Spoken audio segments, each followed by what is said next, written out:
আমি আমার প্রিয় তরুণ যুবকদের আশ্বস্ত করতে চাই, আগামী বাংলাদেশে তোমরাই হবে মূল শক্তি। ইসলামী আন্দোলন বাংলাদেশ তার ব্যবস্থা করবে ইনশাআল্লাহ। তোমাদের জীবনের প্রথম ভোট হোক সত্যের পক্ষে, কল্যাণের পক্ষে, ইসলামের বাক্সে। যদি তোমরা এটা করতে পারো, এদেশকে আমরা গড়ে তুলবই ইনশাআল্লাহ। আমাদেরকে কেউ জমাতে পারবে না ইনশাআল্লাহ।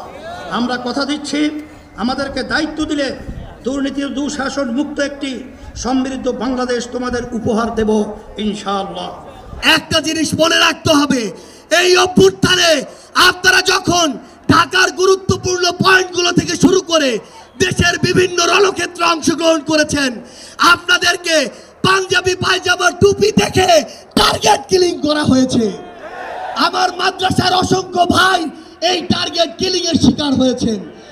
আমি সর্বপ্রথম আমার দলের আমির আল্লামা মামুনুল হক আপনাদেরকে সালাম দিয়েছেন, সালাম পাঠিয়েছেন। সংগ্রামী ভাইয়েরা আমার,